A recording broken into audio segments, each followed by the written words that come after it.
دنیا آزمائش کی دنیا ہے، دنیا آزمائش کی جگہ ہے، لہذا اسی انتخاب و اختیار پر انسان کے شرف کی بنیاد بنتی ہے کہ جو اللہ کو پہچان لیتا ہے، جو اللہ کو اپنا معبود تسلیم کر لیتا، جو راہ راست پا لیتا، ظاہر ہے کہ وہ اپنے شرف کو قائم رکھتا ہے، تو اللہ نے اسے اشرف المخلوقات بنایا تھا۔ ورنہ انسان جو ہے گویا کہیے کہ اپنے اس شرف کو کھو دیتا اگر وہ اپنے رب کو نہیں پہچانتا۔ تو یہ اللہ تعالیٰ نے ہمارے سامنے بات رکھ دی ہے کہ یہ تقسیم ہے، اور اسی میں آگے بڑھ کر انسان اپنی تکریم میں اضافہ کرتا ہے، یعنی ان اکرمکم عند اللہ اتقاکم، ایمان کی منازل طے کرتا ہوا تقوی کے راستے پر۔ تو یہ جو اللہ نے بتا دیا، اور یہ بات بھی سامنے رہنی چاہیے، دین اور دنیا کوئی الگ الگ چیزیں نہیں ہیں، یہ بات ہمیں بہت اچھی طرح سمجھ لینی چاہیے، بہت اچھی طرح سمجھ لینی چاہیے۔ آج ایک بڑا مسئلہ، ایک بڑا بگاڑ یہ بھی دنیا کے اندر پایا جاتا ہے، مسلمانوں کے اندر خصوصیت سے، کہ دین اور دنیا کی تقسیم کر دی گئی ہے۔ اب جو دنیا کی طرف چلا گیا وہ الگ ہے، جو دین کی طرف آ گیا وہ الگ ہے۔ اب جو دین کے راستے میں آیا دنیا سے اس کا کوئی تعلق نہیں ہے۔ اب یہ جو ہے یہ دنیا سے الگ ہے، یہ اس کا الگ میدان ہے، اس کے الگ معاملات ہیں، اس کی الگ سوچیں ہیں، اس کے الگ دائرے ہیں۔ ایسا نہیں ہے، ایسا نہیں ہے۔ یہ بات ہمیں اچھی طرح سمجھ لینی چاہیے کہ اسی دنیا کو برتنا، اسی دنیا میں اپنی ذمہ داریوں کو پورا کرنا، اسی دنیا کو بہتر بنانا جو ذمہ داری ہے اسی کی طرف آ رہی ہے بات، اسی کی طرف جائے گی۔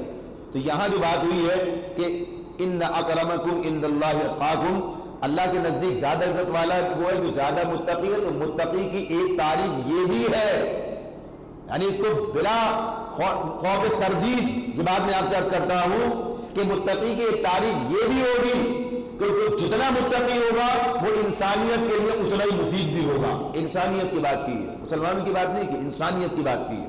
یعنی یہ تقویٰ کا نتیجہ ہوگا، یہ اس شخصیت کا نتیجہ ہوگا، وہ اس ذمہ داری کا نتیجہ ہوگا۔ تقویٰ کا اصل معاملہ یہ ہے کہ تقویٰ کو ہم نے سمجھا نہیں ہے۔ بہت سی چیزیں آج ہماری زوال کا ایک بڑا سبب یہ ہے کہ اسلام سے ناواقفیت، اسلامی اصطلاحات سے ناواقفیت، ان کا محدود تصور اور بعض اوقات غلط تصور بھی جو ہے وہ پایا جاتا ہے مسلمانوں کے درمیان۔ تو قرآن و سنت کی بنیاد کو ٹھیک کرنا، تو یہ ساری چیزیں اس مطالعے کے دوران بھی آپ کے سامنے آتی رہی ہیں، اور سارا سال قرآن سے ہمارا تعلق رہتا ہے، یہ سارے کام سارا سال جاتے ہی رہتے اور زندگی کے آخری سانس تک جاری رہے، تو یہ سب چیزیں وہاں پر آتی بھی ہیں اور یہ ساری چیزیں وہاں زیر بحث بھی آتی ہیں۔ تو یہ بات آپ کے سامنے آ گئی کہ یہ اللہ تعالیٰ نے بات رکھ دی ہے۔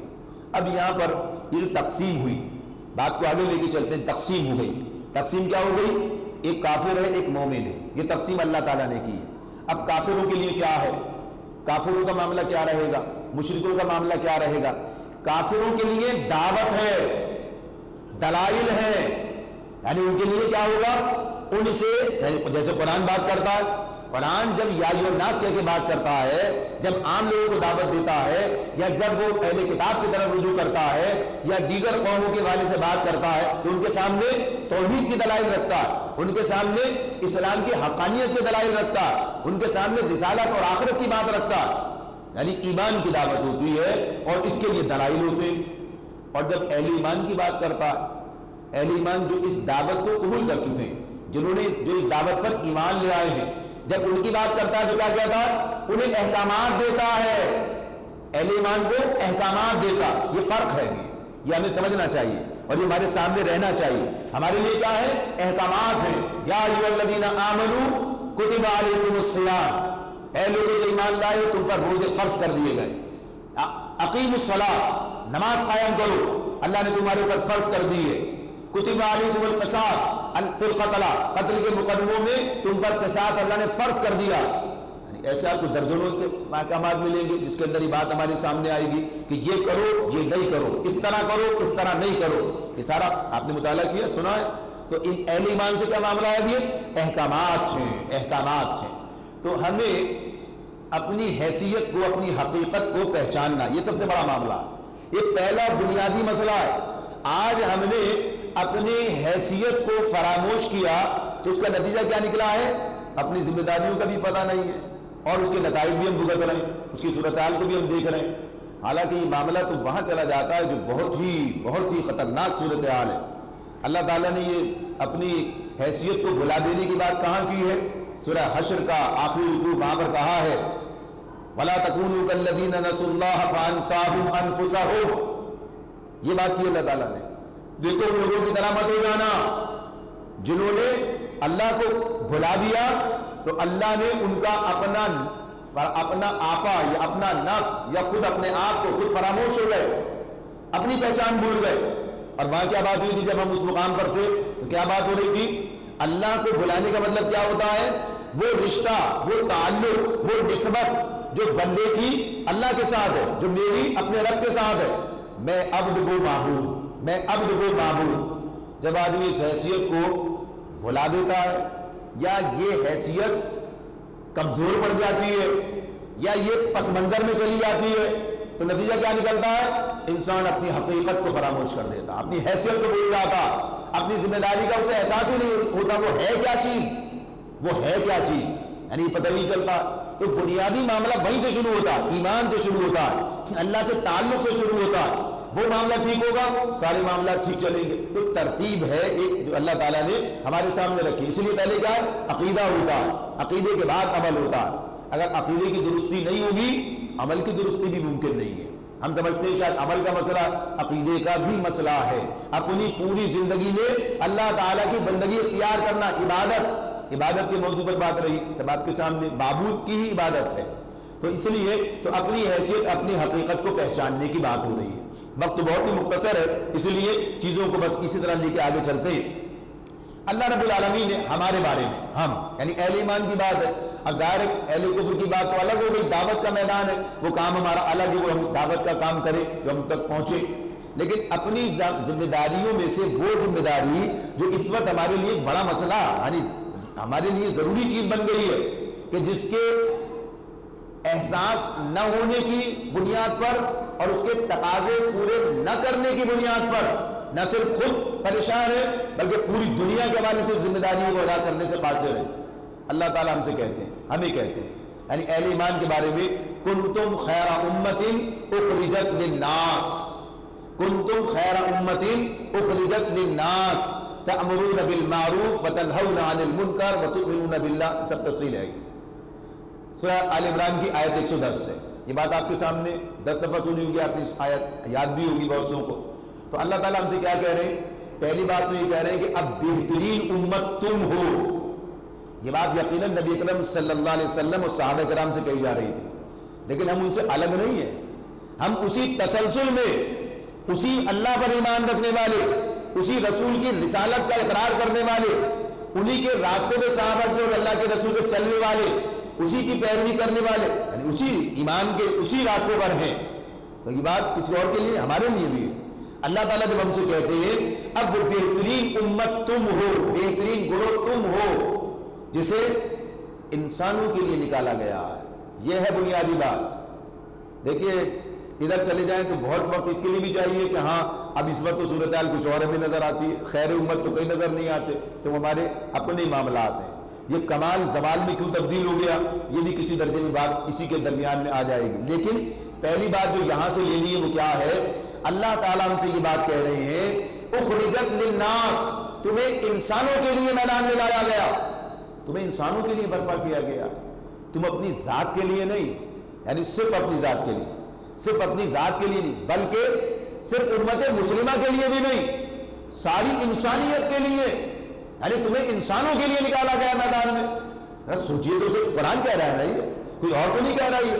اس میں دو رائے نہیں ہو سکتی ہیں. یہ قرآن کے اتنے واضح الفاظ ہیں, اتنی متعین بات ہے کہ جس کا کوئی انکار نہیں کر سکتا ہے. اللہ تعالیٰ کہہ رہے ہیں اخرجت للناس, تمہیں انسانوں کے لیے نکالا گیا. اور پھر یہ بھی بتا دیا کہ تم انسانوں کا کیا کام, کس کام آتے ہو, تمہاری ذمہ داری کیا کرتے ہو. تم معروف کا حکم دیتے, منکر سے منع کرتے ہو. تو یہ تو بڑی دور کی بات ہے کہ وہ مقام حاصل ہو کہ جب آدمی حکم دینے کی پوزیشن میں آ جائے, جب امر کا معاملہ سامنے آ جائے. لیکن بنیادی بات یہ کہ انسانوں کے لیے. تو اس اعتبار سے یہ ہمارے سامنے بات رہے کہ جو خیر امت کی بات ہے کیا ہے؟ امت کی بات ہو رہی ہے, فرد کی بات نہیں ہو رہی ہے. امت کی بات ہو رہی ہے, فرد کی بات نہیں ہو رہی ہے. عمومی طور پر اللہ تعالیٰ اجتماعی حیثیت سے خطاب کرتا, انفرادی حیثیت سے بہت کم خطاب کرتا, اور وہ بھی ان جگہوں پر کرتا ہے جہاں یہ احساس دلانا ہو کوئی نہیں کرتا تو تم کرو. انا اول المسلمین, سب سے پہلے مسلم میں ہوں. کوئی نہیں مانتا آپ مانیے, کوئی نہیں کرتا آپ کریے. اپنی عاقبت بخیر بنانے کی کوشش کیجئے. اس اعتبار سے انفرادی بات، ورنہ جب احکامات ہیں اجتماعی بات ہوتی ہے. یا ایھا الذین آمنوا، امت کی بات کہ تم امت بنائے گئے ہو. تو یہ جو ہے یہ سارا شرف کس پہ؟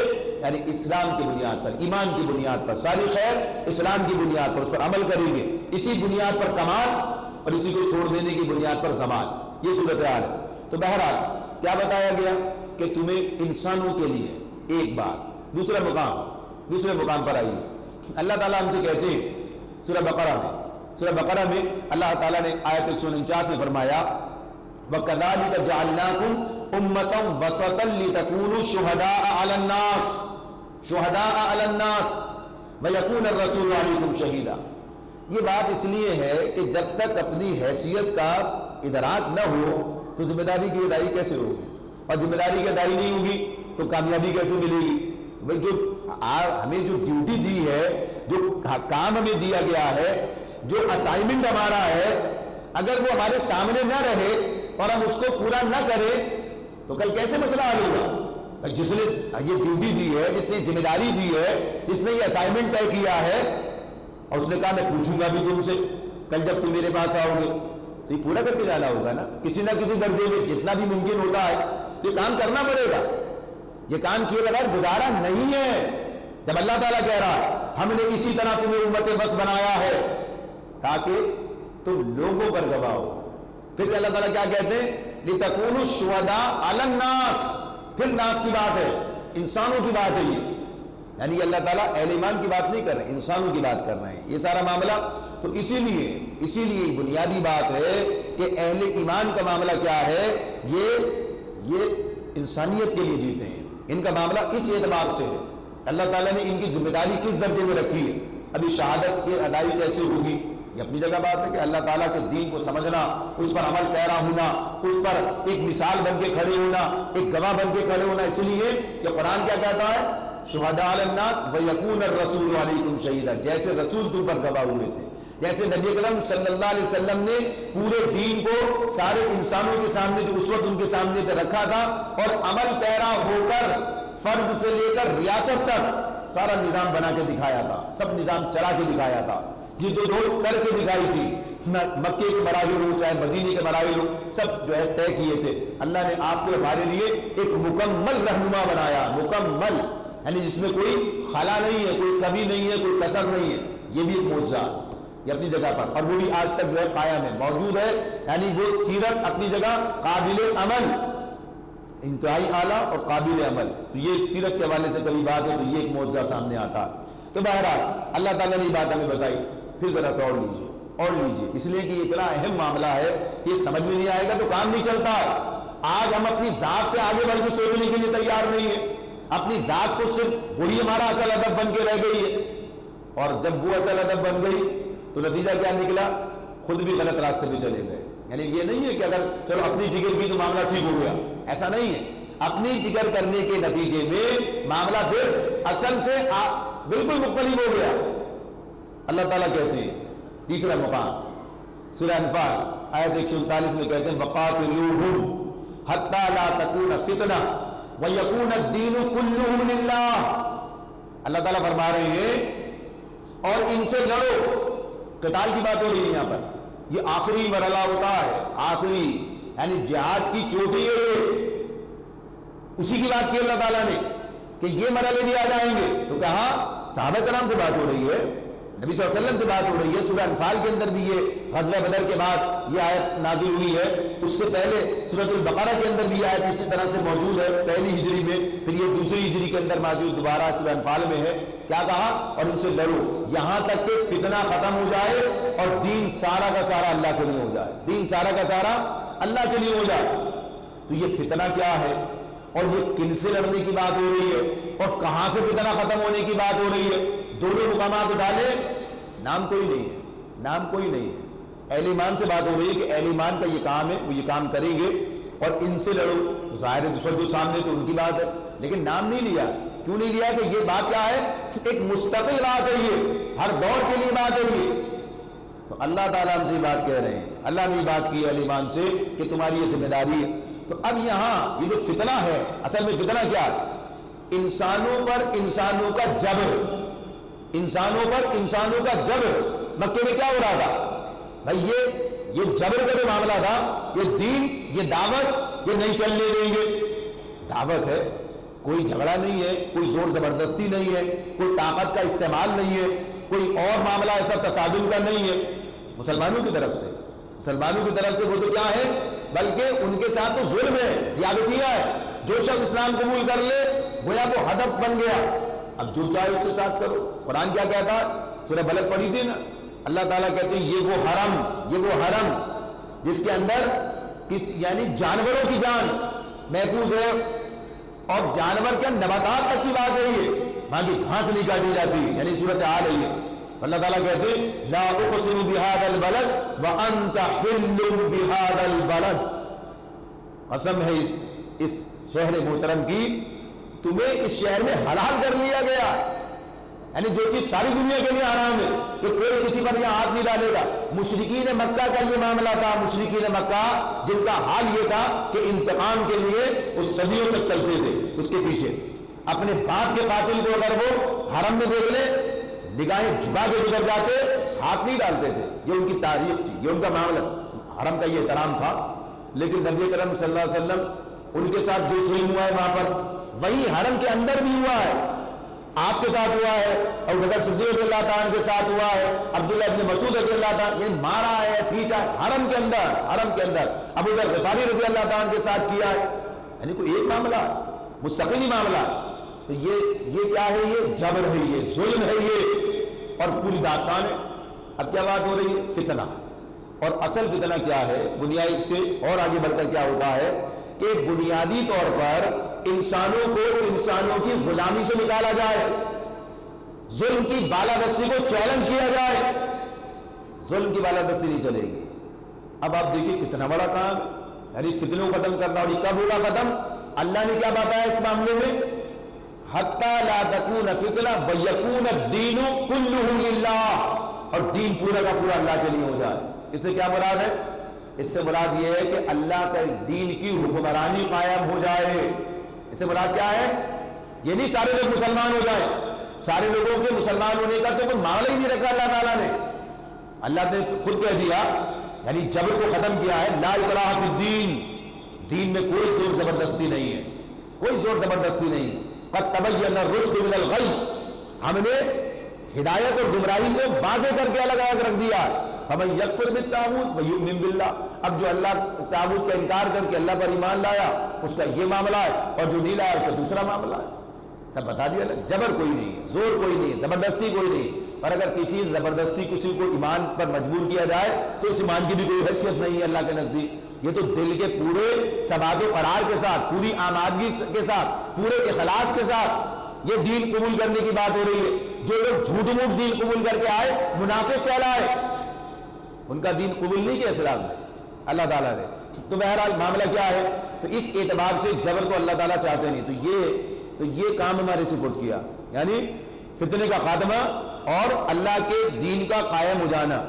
اب اگر یہ سوچیں کہ یہ آیت اس وقت نازل ہوئی تھی، بعض لوگ کہتے ہیں بعض چیزوں کو یہ اس وقت تھی اب نہیں ہے، یعنی بغیر کسی دلیل کے، بغیر کسی وجہ کے، تو اس کی بات اس طرح سے ہے کہ اگر یہ جو بات ہو رہی ہے کہ فتنہ ختم ہو جائے اور ان سے لڑو یہاں تک فتنہ ختم ہو جائے، اگر یہ عرب کے فتنہ پروروں کے حوالے سے بات تھی تو جب عرب میں فتنہ ختم ہو گیا، عرب کے اندر اسلام قائم ہو گیا، بالادست ہو گیا، نبی کرم صلی اللہ علیہ وسلم جب عرب سے یعنی جب دنیا سے رخصت ہوئے، عرب کے اندر اسلام قائم و نافذ تھا، آپ کے دور میں ہی باہر نکلنے کی بات غزوہ تبوک کی صورت میں سامنے آ گئی تھی۔ غزوہ تبوک کا معاملہ جو تھا سامنے باہر گئے تھے، مدینے سے باہر یعنی عرب سے باہر جانے کی بات تھی، اور پھر اس کے بعد جب صحابہ نے روم اور ایران چلے گئے اور ساری دنیا کے اندر جہاں تک ان کے بس میں تھا گئے، تو کیوں گئے؟ یعنی یہ ان کے جانے کی وجہ کیا؟ بھائی جب یہ عرب تک کی بات تھی، اس وقت کی بات تھی کہ یہاں کے فتنہ پروروں کا معاملہ ختم تو عرب میں اسلام غالب ہو گیا، لیکن نہیں، بات اصل میں یہی تھی، بات ان کے سامنے یہ تھی کہ جہاں تک ان کا بس چلے اللہ کے اس دین کو غالب قائم کرنے کی جدوجہد کرنا، فتنے کو ختم کرنا، اللہ کی مرضی، اللہ کے دین کو اللہ کی زمین پر قائم کرنے کی صحیح یہ ذمہ داری تھی۔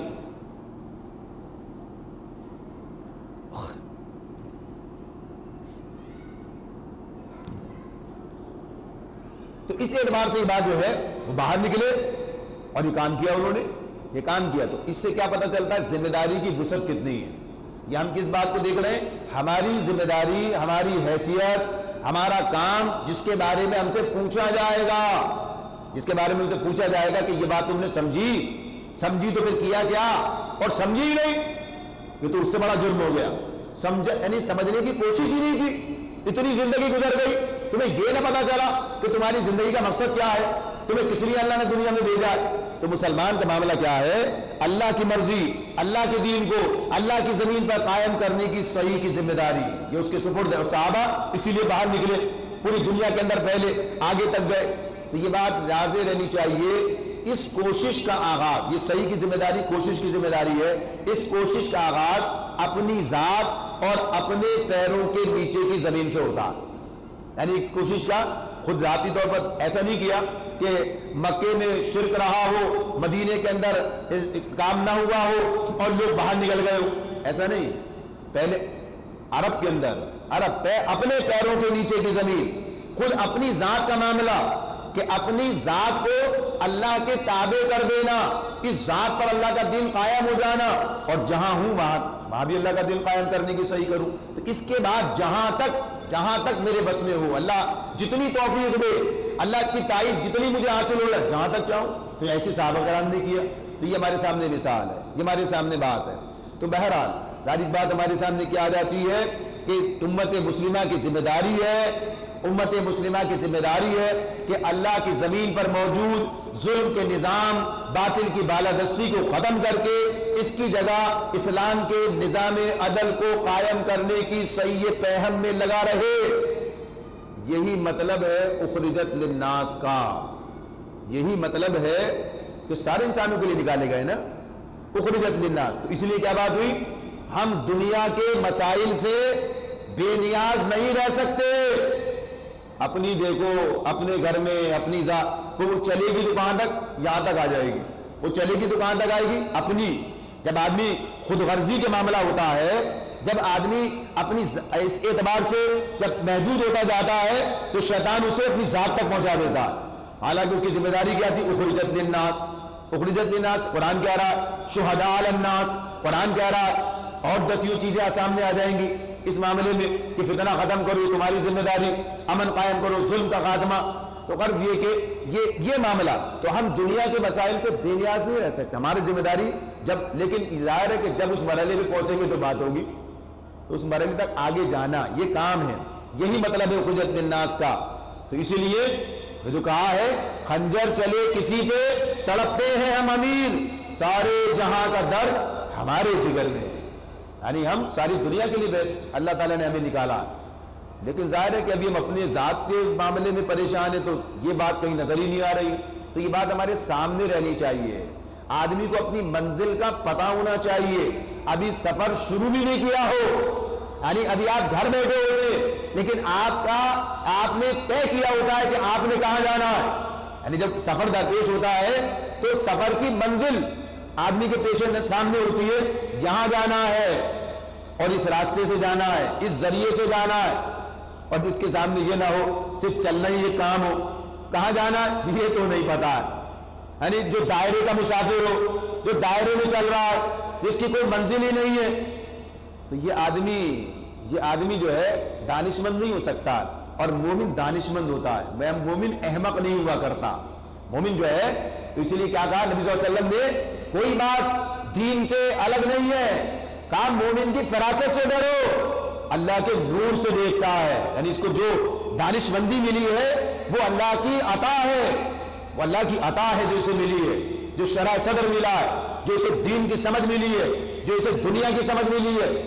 یعنی یہ تو دنیا کے اندر ایسی شخصیات ہیں. تو آپ کے سامنے کہ صحابہ کرام کے دور میں کیسا دنیا کا نظام، دین کو چھوڑیے، لوگ الگ الگ سمجھ رہے ہوتے ہیں، دنیا کا نظام اس دین کی بنیاد پر کیسا چلایا ہے.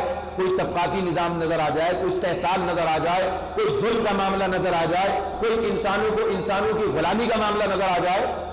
وہاں تو اپنے گورنروں کے ساتھ جو معاملہ ہوا کرتا تھا، آپ کو یاد ہے نا مثال عمر رضی اللہ تعالیٰ عنہ، ذرا سی کسی نے کوئی بات کی ہے تو کیا کہا ہے ان کی ماؤں نے انہیں آزاد جنا ہے، تم نے کب سے انہیں غلام بنا لیا۔ اپنے گورنروں سے کہتے ہیں، اور کسی نے زیادتی کی ہے وہی سر عام اس کا معاملہ جو ہے وہی حساب پورا کرتے اور وہی بدلہ دلاتے۔ تو پتہ چلتا ہے کہ ہاں کیا حریت کی بات ہے، کیا آزادی کی بات ہے، کیا حقوق کی بات ہے، کیا امن اور عدل کی بات ہے جو اسلام کرتا ہے۔ لوگوں کو اسلام کا نہیں پتا، لوگوں کی بات چھوڑیے، ہمیں نہیں پتا، ہمیں خود نہیں پتا۔ تو بہرحال یہ ہمارا کام ہے۔ تو اب اس کے بعد یہ ساری باتیں تو کہاں ہیں، کدھر ہیں، کیسے ہوں گی، کیا ہوگا، یہ معاملہ تو بات کا ہے، اصل تو مسئلہ ہمارا ہے۔ تو اس اعتبار سے جو معاملہ بنتا ہے کہ اہل ایمان کا معاملہ، ابھی تو ہم کہہ رہے ہیں دنیا کے مسائل سے بے نیاز نہیں رہ سکتے، لیکن اپنے مسائل کہاں جائیں گے؟ ابھی تو اپنا مسئلہ ہے، تو اپنا معاملہ تو اس سے بھی زیادہ اہم ہے۔ جہاں اہل ایمان کا تعلق ہے، ان پر ہونے والے ظلم کے معاملہ ہے، تو ان پر ہونے والا ظلم اپنی ذات پر ہونے والا ظلم ہے۔ یعنی اہل ایمان کا معاملہ، امت کا معاملہ، آدمی اس سے کہیں زیادہ جو ہے اس کی ذمہ داری بڑھ جاتی ہے۔ ذات کا معاملہ ہے، ظاہر سی بات ہے آپ کی فکر تو بعد میں ہوگی، پہلے اپنی فکر کرنی پڑے گی۔ ایک چھوٹی سی مثال ہے، شاید کچھ لوگوں کی سمجھ میں آئے جنہوں نے اس بات کو سنا ہوگا۔ آپ جب کبھی جہاز میں سفر کرتے ہیں، اور جہاز میں سفر کرتے ہوئے وہ جب بتاتے ہیں کچھ سیفٹی کی ہدایات دے رہے ہوتے ہیں، اس کی بتا رہے ہوتے کہ آپ کو کیا کرنا ہے، تو وہ کہتے ہیں ایک جملہ ہے، بعض لوگوں کو یاد ہوگا کہ اگر کیبن میں ہوا کا دباؤ ختم ہو جائے تو یہ آپ کا آکسیجن ماسک گر پڑے گا خود بخود، اسے اپنے منہ پہ لگا کے سانس لیجیے اس میں معمول۔ اور ساتھ ایک جملہ ہوتا ہے، وہ کیا؟ دوسرے کی مدد کرنے سے پہلے اپنا ماسک لگائیے۔ اگر آپ اپنا ہی نہیں کر سکے تو دوسرے کی مدد کیا کریں گے؟ یعنی اس کا مطلب خود غرضی نہیں ہے، اگر آپ اس میں تو آپ ہی نہیں رہیں گے، آپ دوسرے کی مدد کیا کریں گے؟ تو پہلے اپنی سانس بحال کرو، پہلے تم تو زندہ ہو جاؤ۔ اگر تم ہی مردہ ہو تو کیا کرو گے؟ دل مردہ دل نہیں ہے، اسے زندہ کر دوبارہ، یہ ہمارا معاملہ ہی ہے۔ تو پہلے تو اپنا ہی مسئلہ ہے نا۔ آج دنیا میں جو بدامنی ہے، آج دنیا میں جو خرابی ہے، آج دنیا میں جو کفر اور شرک ہے اور جو استحصال ہے، اس سب کا معاملہ ہماری ذات سے بھی جڑا ہے کہ ہم صحیح ہوتے تو آگے صحیح کرتے۔ دنیا اللہ کے دین کے بغیر صحیح نہیں ہوگا، پہلی بات تو یہ ہے، یہ ہمارا ایمان ہے اور یہ واقعہ ہے۔ یہ ایمان صرف عقیدے کی بنیاد، عمل یعنی بالکل اس کو کیا کہیے کہ 2 اور 2 جمع 4 کی حیثیت سے بات کی جا سکتی ہے، استدلال کے ساتھ بات کی جا سکتی ہے۔ اس لیے کہ دنیا کا آج دنیا کا ہے، کہتے ہیں نا آج دنیا ایک عالمی نظام کی ضرورت ہے دنیا میں۔ آج دنیا کیا ہے؟ گلوبل ولیج ہے۔ عالمی نظام کی بات پچھلی صدی میں لگائی تھی، نعرہ لگایا تھا امریکہ نے، عالمی نظام۔ انسانوں کو انسان نہیں دے سکتے عالمی نظام، اپنا نہیں دے سکتے، عالمی کیا دیں گے؟ تو عالمی نظام سے وہ دے گا جو عالم کا مالک ہے، اسی سے وہ نظام چلے گا۔ آج دنیا کو واقعتاً جو ہے، آج دنیا کو عالمی نظام کی ضرورت ہے۔ وہ کہاں ملے گا؟ اسلام میں ملے گا، وہی ہے۔ تو بہرحال یہ ہماری ذمہ داری۔ تو ہمارا کیا معاملہ ہے؟ امت مسلمہ کا معاملہ۔ تو اگر اس کے ساتھ ظلم ہوتا ہے تو ظاہر سی بات ہے تو اپنی ذات پر ظلم ہے نا۔ تو اس بات کو سمجھایا ہے، امت کا تصور دیا ہے۔ ہمارے پاس امت کا تصور کھو گیا ہے، ہمارے پاس امت کا تصور کھو گیا، اور اس کی وجہ کیا ہے کہ آج امت کتابوں میں ہے، خطابوں میں ہے، برسر زمین اس کے وجود کو ہم محسوس نہیں کرتے کہ بھائی امت مسلمہ ہے۔ ابھی تو اتنی باتیں ہم کرتے ہیں، یہ جو آج فلسطین کا مسئلہ ہے، فلسطین کا جو معاملہ ہے، ہم اس سے آنکھیں بند نہیں کر سکتے، مجبوری ہے۔ مجبوری کیا ہے؟ مجبوری یہ ہے، یہ وہی بات کہ جو دنیا عالمی گاؤں بن گئی ہے، تو اس کا ایک معاملہ یہ بھی ہوا، اس کا ایک منظر، اس گاؤں بن جانے کا ایک منظر یہ بھی ہوا کہ سب کچھ سب کے سامنے ہے، یعنی یہ چیزیں جو ہے کہیں گم کھو نہیں گئی ہیں، دیکھا ہمیں تو پتہ ہی نہیں چلا، ہمیں تو معلوم ہی نہیں ہے۔ تو لہٰذا کیا چیز ہے؟ فلسطین کے مظلوموں کی آہیں، ان کی سسکیاں سنی جا سکتی ہیں اور سنی جا رہی ہیں، تڑپتے پھڑکتے چیچڑے اڑتے ہوئے جسم دیکھے جا سکتے ہیں، دیکھے جا رہے ہیں۔ یعنی آج یہ چیزیں چھپی بھی نہیں ہیں، آج اپنی جگہ موجود ہے، آج اپنی جگہ یہ موجود ہے۔ یہ گویا میرے برابر والے کمرے کا منظر ہے، یہ میں اس کمرے میں بیٹھ کر پورے اطمینان کے ساتھ اور پورے اپنے یعنی اب جو میرا دل جو خواہشات کے مطابق کھانا پینا رہنا سہنا سارے مناظر، ایک طرف یہ منظر ہے، ایک طرف کسی اور کا اپنی بات کریں، امت کی بات کریں، تو یہ صورتحال کیسے؟ یہ تو سامنے کی بات ہے نا، چھپی بھی تو نہیں ہے۔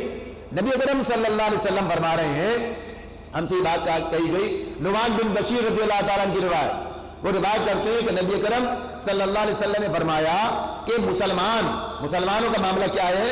امت مسلمہ یہ جسد واحد کی مانند ہے۔ جسد واحد کیا ہوتا ہے؟ یہ میرا جسم، جسد واحد ایک جسم کی مانند ہے۔ اگر اس کے کسی عضو میں تکلیف ہوتی ہے، کسی عضو میں کوئی تکلیف ہو جاتی ہے، تو یہ پورا بدن اس تکلیف کو محسوس کرتا ہے، نیند اڑ جاتی ہے۔ اگر آدمی کہے یار خالی دانت میں درد ہو رہا ہے، سو کیوں نہیں جاتے ہو؟ یا خالی بھائی ذرا سا ایک پیر میں کوئی بات ہے، کہتے کیا کروں، نیند اڑ گئی ہے، نیند اڑ جاتی ہے، بخار آ جاتا ہے۔ نبی صلی اللہ علیہ وسلم فرما رہے ہیں پورے جسم پہ، پورا جسم بخار میں مبتلا ہو جاتا ہے اگر ایک عضو میں تکلیف ہوتی ہے، ایک جسم کا ایک حصہ۔ آدمی کہتا ہے یہ ایک ذرا سی بات، لیکن یہ جسد واحد کا مطلب یہ ہوتا ہے۔ جسد واحد کا مطلب کوئی نہیں کہتا ارے اس کو ہاتھ کو اٹھا کے الگ پھینکو، اس دانت کو نکال کے الگ کر دو، کہتا ہے کہ نہیں یہ نہیں، میرا جسم ہے یہ۔ اور اس سے آدمی جب تک اس کے ساتھ ہے بے نیاز نہیں ہوتا اور اس تکلیف کو پورا جسم محسوس کرتا ہے۔ یہ مثال دی اللہ کے رسول نے، لیکن ظاہر کون محسوس کر رہا ہے؟ جسد واحد ہے، کہیں جسد واحد نظر آتا ہے؟ تو وہی بات کہ امت برسر زمین تو نظر آئے تو جسد واحد کی بات ہو۔ عبداللہ بن عمر رضی اللہ تعالیٰ عنہ کہتے ہیں، انہوں نے کہا کہ نبی اکرم صلی اللہ علیہ وسلم کا ارشاد ہے کہ ہر مسلمان دوسرے مسلمان کا بھائی ہے۔ دونوں متفق علیہ حدیثیں، صحیح بخاری صحیح مسلم دونوں میں دونوں حدیثیں موجود ہیں۔ تو یہ تو طویل ہے، اس کا چھوٹا سا حصہ کیا فرمایا؟ ہر مسلمان دوسرے مسلمان کا بھائی ہے، اس لیے نہ تو وہ خود اس پر ظلم اور زیادتی کرے، نہ دوسرے کا نشانہ ظلم بننے کے لیے اسے بے یار و مددگار چھوڑے۔ یہ کون کہہ رہا ہے؟ یہ محمد رسول اللہ صلی اللہ علیہ وسلم کہہ رہے ہیں، ہم سے کہہ رہے ہیں، امت مسلمہ سے کہہ رہے ہیں، یہ تم جسد واحد ہو، یہ تمہارے جسم کا حصہ ہے، نہ خود ظلم کرو گے نہ کسی کو ظلم کرنے دو گے۔ لیکن ایسی صورتحال کیا ہے؟ ایسی متعدد حدیثیں، ایک دو نہیں، متعدد حدیثیں آپ کو ذخیرہ حدیث میں ملیں گی، موجود ہیں، جو واضح کرتی ہے کہ ہم امت کے معاملات سے بے تعلق نہیں رہ سکتے، بے نیازی نہیں برت سکتے، ہمارے غم ہماری خوشیاں مشترکہ ہیں، ایک کا مسئلہ سب کا مسئلہ ہے۔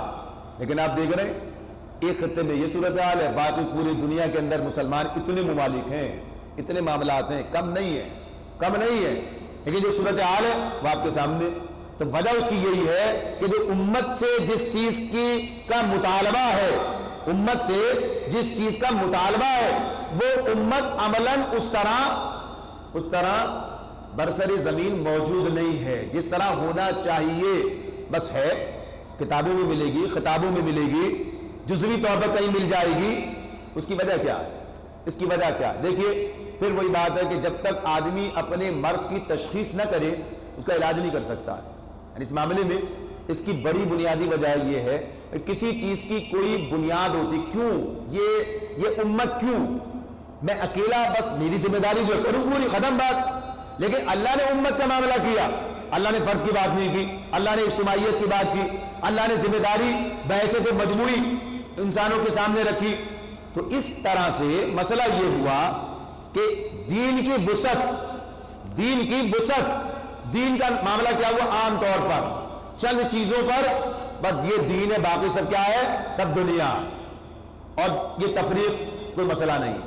تو دین کی جو اصل وسعت تھی وہ اکثریت نہیں، بہت بڑی غالب اکثریت سے ان کے ذہنوں سے نکل گئی، بات ہی موجود نہ رہی۔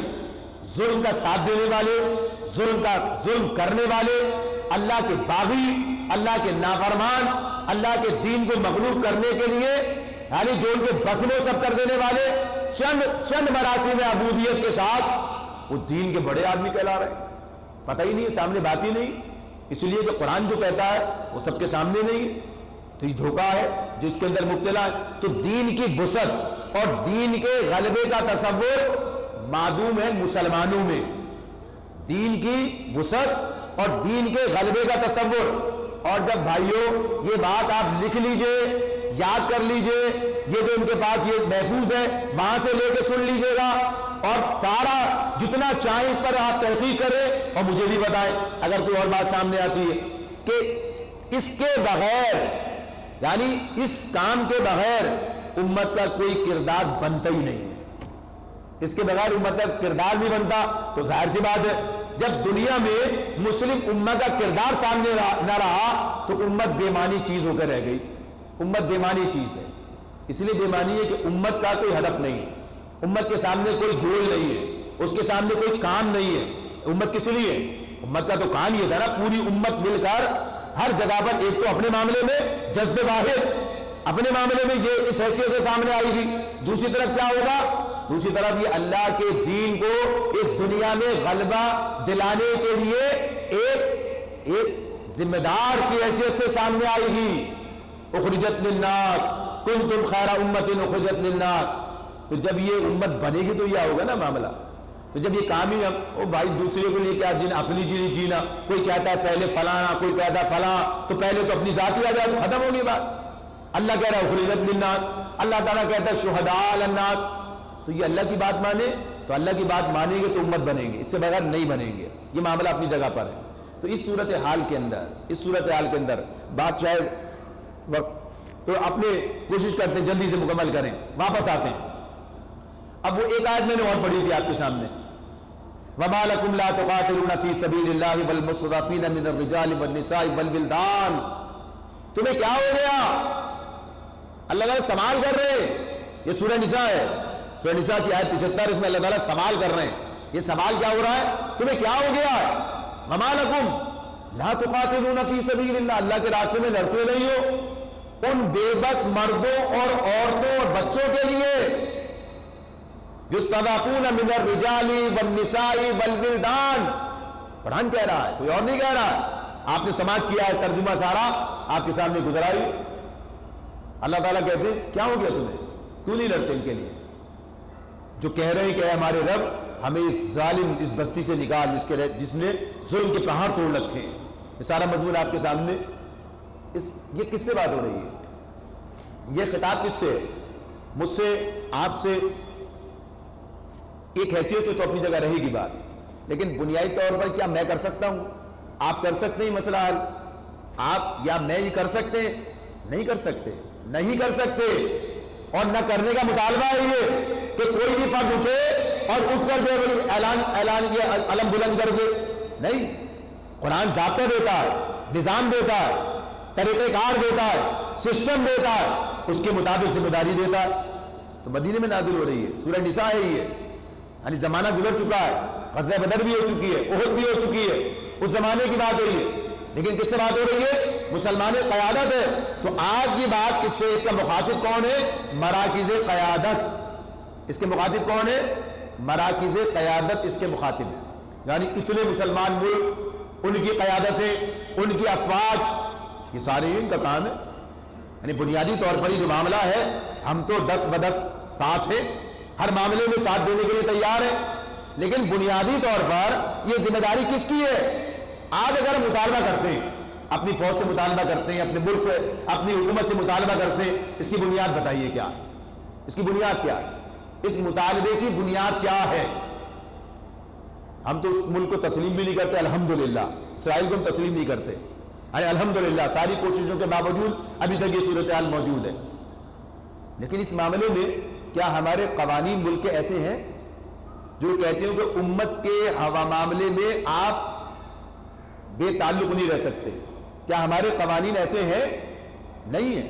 اسلامی جمہوریہ پاکستان ہونے کے باوجود ہماری خارجہ پالیسی کے اصول یہ نہیں ہے۔ یہ ہماری جو فوج ہے اس کا جو قانون، جو نظام اس کے لیے تجویز کیا ہے ریاست نے، اس میں یہ بات نہیں ہے۔ تو یہ بات کب ہوگی؟ جب اس کے اندر یہ بات لائی جائے گی۔ بھائی جو میری ذمہ داری نہیں رکھی، جب مجھے اس کے تحت، ایک تو یہ کہ میں کرنا ہی نہیں چاہتا، وہ تو ایک الگ مسئلہ ہے، وہ تو ایک الگ مسئلہ ہے۔ جو کرنا چاہتے وہ ہر حال میں کر ڈالتے، اور جو نہیں کرنا چاہتے وہ کسی بھی طرح کرنے کے لیے تیار نہیں ہوتے، یہ ایک الگ موضوع ہے، یہ الگ معاملہ ہے۔ لیکن یہ واقعہ کہ صورتحال تو یہ ہے، قانون کا معاملہ، اس کا دستور کا معاملہ، یہ کیا کہتے ہیں؟ تو معاملہ یہ اسے ٹھیک کرنا ہوگا، اسے ٹھیک کرنا ہوگا، اسے درست کرنا ہوگا، اگر غلط کو درست کرنا، کمی کو پورا کرنا، اس حیثیت سے بات آگے چلے گی۔ جب یہ ریاست کا کام ہے، حکومت کا کام ہے، وہ یہ کام کرے گی، اس سطح پر یہ کام انجام پائے گا، تو ایسی حکومت بھی ہونی چاہیے، ایسی ریاست بھی ہونی چاہیے، ایسے قوانین بھی ہونے چاہیے۔ یہ بات علی اعلان دنیا کے سامنے ہونی چاہیے کہ ہم کیا ہیں اور ہمارا اپنا قانون ضابطہ نظام کیا ہے۔ ہم اسلام کے پابند ہیں، اللہ کے پابند ہیں، باقی دنیا کے ساتھ اسی حیثیت سے معاہدات کرتے ہیں، معاملات رکھتے ہیں۔ تو یہ تو بات وہاں تک کا معاملہ اس کے بعد کی بات ہے۔ تو ظاہر سی بات ہے، ہمیں پتہ چل جاتا ہے سامنے ہے کہ اس میں کوئی بہت بڑا مسئلہ نہیں ہے کہ یہ معاملہ ریاستوں کا ہے، حکومتوں کا ہے، یہ قیادتوں کا ہے، یہ افراد کے بس کی بات نہیں ہے۔ آپ کتنا کر سکتے ہیں، بائیکاٹ کر لیا ہے، یہ سب چیزیں تھوڑی سی بات کر لیں گے اس پر، پھر کیا کریں؟ اب آ جاتے ہیں آخری بات، پھر کیا کریں؟ ہمارا کیا معاملہ کیا، ہم کیا کریں؟ ہم اس اعتبار سے امت کا مسئلہ بھی سامنے آ گیا، بھائی ہم اکیلے تو امت نہیں ہے، یعنی اکیلے ہم کیا کریں؟ اس امت اتنا بڑا کام، یہ امت پونے 2 ارب پہ، یہ اتنے مسلمان، بلکہ اس سے بھی کہیں زیادہ ہو گئے، اب اس کو امت کیسے بنائے؟ یہ اتنی ریاستیں، خود اپنے ملک کے اندر صورتحال کیا ہے؟ جو اپنے ملک کے اندر صورتحال ہے تو یوں تو مرزا بھی ہو، افغان بھی ہو، یعنی کہا نا انہوں نے، یوں تو سید بھی ہو، مرزا بھی ہو، افغان بھی ہو، تم سبھی کچھ بتاؤ کہ مسلمان بھی ہو۔ یعنی یہ تو اپنے یہاں ہے، تقسیم تو ہمارے یہاں بہت ہے۔ ہمارے یہاں کتنی تقسیم ہے؟ ایک ہوں مسلم حرم کی پاسبانی کے لیے، صرف پڑھتے ہیں، سناتے ہیں، نیل کے ساحل سے لے کر تابقا کے کاشغر۔ یہ کہہ رہے ہیں نا، یہ آپ کے سامنے باتیں آج کل آ رہی ہیں نا کہ اسرائیل کا ہدف کیا ہے؟ اسرائیل کا ہدف تو مدینے تک ہے، معاملہ اس کا جو ہے یہ تو حرم کی پاسبانی کے لیے، دین کے، اور حرم سے تو ایک حرم نہیں ہوتا، بیت المقدس بھی ہمارے لیے وہی ہے، اس کی بھی، یعنی وہ تو بڑا لمبا موضوع۔ اللہ نے کہا انما یعمر مساجد اللہ، کہ اللہ کی مسجدوں کے معمار کون ہوں گے؟ مشرک نہیں ہوں گے۔ فیصلہ ہے، ہماری ذمہ داری ہے، ہمارے ہوتے ہوئے اس پر جو ہے دوسرے دشمن قابض ہو جائیں، یہ مسلمانوں کی غیرت ایمانی کا مسئلہ ہے۔ تو بہرحال ہم کیا کریں، ہمارا معاملہ کیا؟ اس حیثیت سے تو حضرات گرامی، اقبال نے اس میں کہا تھا، ہو صداقت کے لیے جس دل میں مرنے کی تڑپ، ہو صداقت کے لیے جس دل میں مرنے کی تڑپ، پہلے اپنے پیکرے خاکی میں جا پیدا کرے۔ پہلے اپنا ماسک لگا لو بھائی، پہلے اپنے پیکرے خاکی میں جا پیدا کرے، پھونک ڈالے یہ زمین و آسمان مستعار، اور خاکستر سے آپ اپنا جہاں پیدا کرے۔ مسلمان بنو، مسلمان بنو، امت مسلمہ بنانا ہے نا، مسلم بنو سچے پکے، یعنی اس حیثیت سے، یعنی اقامت دین کا سفر طے کرنا ہے، یہ امت کا سفر طے کرنا ہے، یہ کہاں تک پہنچنا ہے، یہ اتنا بڑا میدان ہمارے سامنے ہے، لیکن اس کا آغاز کہاں سے ہوتا ہے؟ اپنی ذات سے ہوتا ہے۔ دیکھیے اسلام انتہائی قابل عمل، یعنی قابل عمل کے لفظ سے مجھے تسلی نہیں ہو رہی، تو میں نے کیا کہا؟ انتہائی قابل عمل۔ آدمی سوچتا ہے یار اتنا بڑا کام آپ نے، ایسا کیسے ہو سکتا ہے؟ یہ اتنا، اللہ تعالیٰ نے یہ پوری ایک تحریک قرآن کی صورت میں ہمارے سامنے رکھ دی ہے، نبی صلی اللہ علیہ وسلم نے اس طرح کی ہے، انجام دی ہے، یہ سارا پورا روداد ہے ہمارے سامنے، اس کو ہم دیکھ سکتے ہیں، قرآن میں، سیرت میں، سنت میں، سب جگہ ملے گی۔ یعنی یہ کس طریقے سے ایک فرد سے شروع ہوتی ہے، ایک فرد سے شروع ہوتی ہے، ایک فرد ہوتا ہے، پوری دنیا سامنے ہوتی ہے، رسول اکیلا، اور پھر اس کے بعد کیا ہے؟ قافلہ بنتا گیا، لوگ ملتے گئے، قافلہ بنتا گیا، اور بالآخر جب منزل تک پہنچے تو سب کچھ تھا۔ کام آج ایک ہی آدمی شروع کرتا ہے، آغاز ایسی ہوتا ہے۔ قرآن نے یہ مناظر ہمارے سامنے رکھے ہیں۔ سورہ فتح کی آخری رکوع میں جو مضمون ہے، زمین سے ایک کوپل نکالی، یعنی کتنی باریک سی ہوتی ہے سوئی، وہ لفظ کیا ہے؟ سوئی جو نکلتی ہے، اور پھر کتنا بڑا درخت بناتا ہے اللہ تعالیٰ اسے۔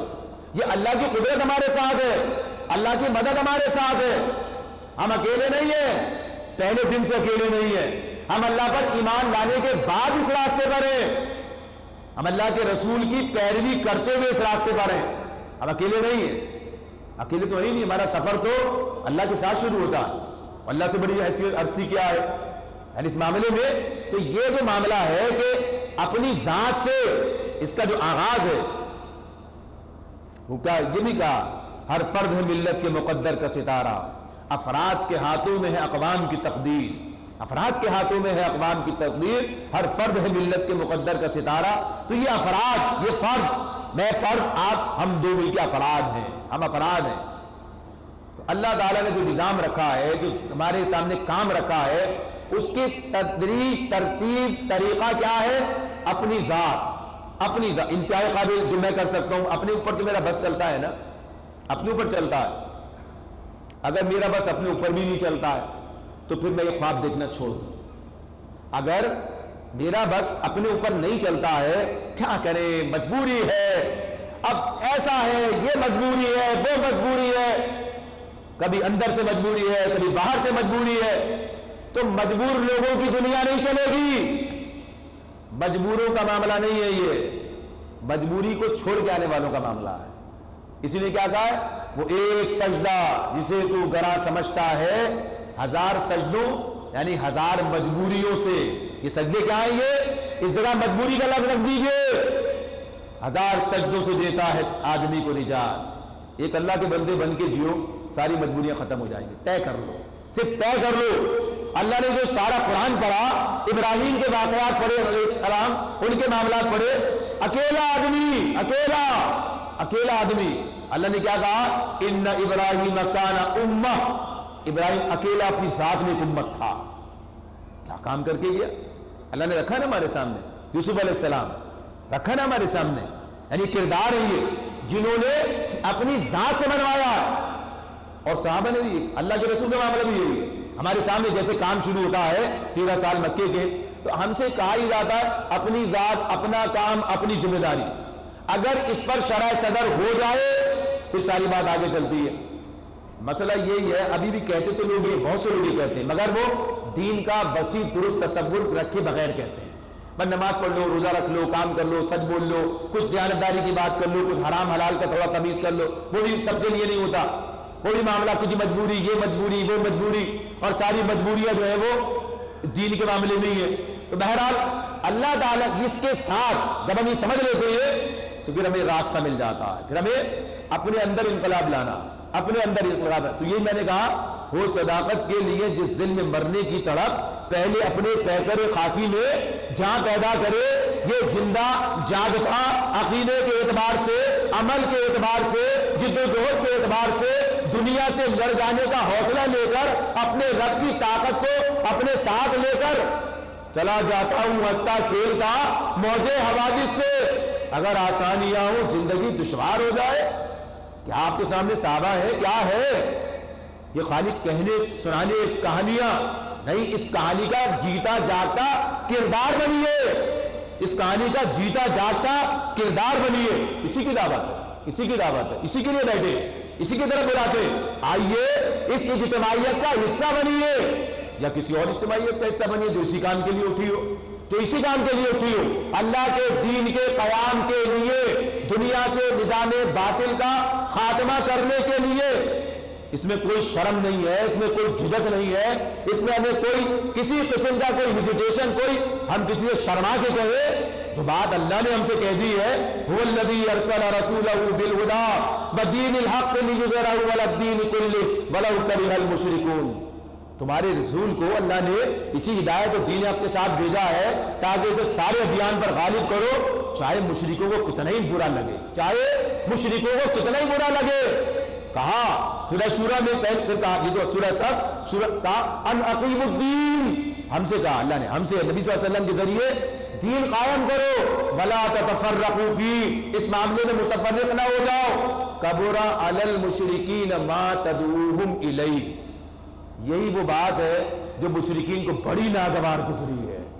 یہ دین کے قیام کی بات نہیں کرو، باقی سب ٹھیک ہے، یہ دین، اور دین ظاہر ہے وہی پورا دین ہے، دین وہ پورا دین ہے۔ قیام کی بات کیا ہوگی؟ وہ سارا دین جب وہ آئے گا تو مغلوب نہیں رہے گا۔ وہ دین اگر آ گیا ہماری زندگی کے اندر، ہماری اجتماعیتوں کے اندر، ہماری ریاستوں کے اندر، یہ محدود رہنے والا نہیں ہے، یہ سگڑ اور سمٹنے والا نہیں ہے، یہ پھیلنے والا ہے، اس کی فطرت میں پھیلا ہوا ہے، اس کی فطرت میں غلبہ ہے۔ یہی ہوا صحابہ جب یہ دین آ گیا عرب میں تو یہ مکے یا مدینے میں محدود نہیں رہا، یہ عرب اور عرب سے نکل کر بر اعظموں کے اندر پھیل گیا ہے، اس کی فطرت میں ہے، یہ دبنے اور جھکنے اور سمٹنے کے لیے نہیں ہے، یہ تو ہمارا مسئلہ ہے کہ ہماری زندگی کے اندر دین سمٹ گیا تو یہ کیفیت، تو یہاں سے آغاز ہوگا، اپنی ذات سے آغاز ہوگا، اپنے آپ کو اس راستے پر لانا ہوگا، طے کرنا ہوگا، فیصلہ کیجئے، جانے زندگی کے کتنے سانسیں باقی ہیں، جانے کب وہ جو کہا تھا کہ جیسے پنڈلی سے پنڈلی جڑ جائے گی اور آدمی سمجھ لے گا یومئذ این الفر کہے گا، اور پھر کہے گا کہ یہ دنیا سے فراق، دنیا سے واپسی کا وقت آ گیا، کب آ جائے کچھ نہیں پتا، اس سے پہلے مولت سے فائدہ اٹھا رہی ہے، تو اپنی ذات کا معاملہ، فیصلہ اپنی ذات کے اندر انقلاب چاہیے، اس کے لیے اکیلا آدمی نہیں کر سکتا، اجتماعیت، وہ اجتماعیت جو دین کی بنیاد پر، یعنی دین کے غلبے کی بنیاد پر، ہم کسی کی نفی نہیں کرتے، دین کے غلبے کی بنیاد پر،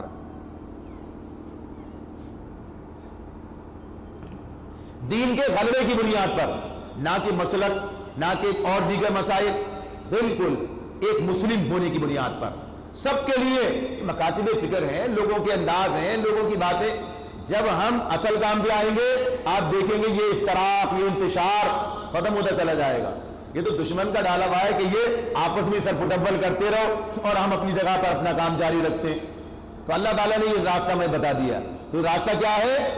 راستہ متعین ہے، اپنی ذات سے شروع کرو، بات پہلے تمہارے سامنے ہونی چاہیے، منزل کا تعین ہونا چاہیے، دین کا درست تصور ہونا چاہیے، اللہ کی حاکمیت کا بالکل شعور ہونا چاہیے۔ اگر میں اپنی ذات پر اللہ کی حکومت قائم نہیں کر سکتا تو مجھے کیا حق پہنچتا ہے کہ میں دنیا میں اللہ کی حکومت قائم کرنے کی بات کروں؟ اگر میں اپنی سرزمین میں اس بات کو لوگوں کے اندر عام نہیں کر سکتا، اگر یہ معاشرہ یہ اسلام کی پیاس اپنے اندر نہیں رکھتا تو پھر کیسے کام چلے گا آگے؟ کام تو ہمارے سامنے واضح ہے، کام تو متعین ہے، لہذا اس اعتبار سے اپنی ذات سے شروع کیجئے، اجتماعیت کا حصہ بنیے جو اقامت دین کے صحیح کے لیے کھڑی ہو، اور اس کے بعد پھر ایک سسٹم کے تحت، سسٹم ابھی تک ہم کہاں ہیں؟ ابھی تک ہمارا مسئلہ یہ ہے کہ ہم کہنے سننے کے مرحلے میں ہیں، یعنی اس کام کو منظم انداز سے کرنے کے لیے افراد چاہیے، آپ میں ہم سب مل کر، ادھر جوانوں کی اتنی باتیں ہوئی آپ نے سنی، یہ کس لیے تھی؟ یہ اس لیے تھی یہی وہ راستہ ہے، یہی وہ رب ہے جو تمہاری جوانیوں کی قیمت تمہیں دے سکتا ہے، جو بہترین مستقبل ہمیں عطا کر سکتا ہے، تو اس کے ساتھ سودا ہے، اس کے ساتھ سودا چکا لیجئے، اس کے ساتھ سودا چکا لیجئے، یہ سودا چکا لیا، فلسطین کا مسئلہ بھی حل ہو جائے گا، کشمیر کا مسئلہ بھی حل ہو جائے گا، شام کے مسئلے بھی حل ہو جائیں گے، امت کا مسئلہ بھی حل ہو جائے گا، لیکن معاملہ کیا ہے؟ معاملہ یہی کہ ان چیزوں کو سمجھ کے اپنی ذمہ داری کا تعین کرتے ہوئے اس راستے پر آگے بڑھیے، یہ کام مسلسل جاری رہتا ہے، ہم اسی مقصد کے لیے بیٹھے ہیں یہاں پر، اور کوئی پیش نظر بات نہیں ہے، مسجدوں میں تراویحیں ہو رہی ہیں، یہاں تراویح پڑھنے کا کوئی خاص معاملہ اس لیے نہیں ہے کہ ہاں صاحب ہم بھی ہو رہی ہے تو ہم بھی جا کے پیچھے کھڑے ہو کے پڑھ سکتے ہیں، لیکن بات یہ خود بھی پڑھ سکتے ہیں، ہمارے پاس یہ مساجد ہیں، لیکن بات یہ کہ ہم یہ کام جو کرنا چاہتے ہیں، قرآن کو سمجھنا چاہتے ہیں، سمجھانا چاہتے ہیں، اس کے لیے مواقع تلاش کرتے ہیں، اس کے لیے جگہ تلاش کرتے ہیں تاکہ جمع کر کے بات کر سکیں، اس کا مقصد کیا ہے؟ دین کی سمجھ، دین کا شعور، اس کی ذمہ داری کی ادائی کا ایک احساس، اور اس کے لیے ایک جدوجہد اور اس کا پیغام، تو یہ پیغام تھا جو پورے سال پورے مہینے آپ کے سامنے رہا، لیکن یہ تو زندگی کے آغاز سے لے کر جب سے شعوری زندگی انسان کی ہوتی مسلمان کی، اور اختتام دنیا تک اپنی ذات کے، یعنی اختتام موت تک، آخری سانس تک اس کام کو کرتے چلے جانا ہے، تو یہ عمل جاری رہتا ہے، پورے سال جاری رہتا ہے، اس کے آپ کو یہاں پر ملیں گے لگے ہوئے لکھے ہوئے بھی یہاں لگا رکھا ہوگا کہ سال بھر کیا پروگرامات چلتے رہتے ہیں، سال بھر کیا طرح سے ہم اس کام کے لیے کوششیں جاری رکھتے ہیں۔ یہ جو دکان سال میں 1 مہینے کے لیے کھولے 27 دن کے لیے، وہ کچھ نہیں کر سکتی ہے، یہ تو سال کے 12 مہینے کا کام ہے، سال کے 12 مہینے چاہیے اور ہر وقت چاہیے، سب دنیا بھی اللہ دے گا، زیادہ دے گا، رسوا نہیں کرے گا، اللہ بندو اہل ایمان کو رسوا نہیں کرے گا، جو اس کا لشکر، جو اس کا سپاہی بنے گا، اس کے دین کے لیے آگے بڑھے گا، اللہ اس کا ساتھی بنے گا، اللہ اس کی میت اس کو حاصل ہوگی۔ لہذا یہ پورے سال کرنے کا کام ہے۔ تو یہ ساری چیزیں آپ کو یہاں سے بھی ملیں گی، جن کے کبھی نہیں ملی ہے وہاں سے استقبالیے سے لے سکتے ہیں کہ سال بھر میں کہاں کہاں پروگرامات ہیں، کہاں کہاں آپ اس کا حصہ بن سکتے ہیں قرآن کو سمجھنے کے لیے۔ اور بالآخر دعوت یہی ہے کہ تحریک کا حصہ بنیے، اجتماعیت کا حصہ بنیے، اللہ کے دین کو غالب کرنے کی جدوجہد کیجیے۔ شکوے ظلمت شب سے تو کہیں بہتر تھا، شکوے ظلمت شب سے تو کہیں بہتر تھا، اپنے حصے کی کوئی شمع جلاتے جاتے۔ اللہ تعالیٰ ہمیں عمل کرنے کی توفیق عطا فرمائے۔ وآخر دعوانا ان الحمدللہ رب العالمین۔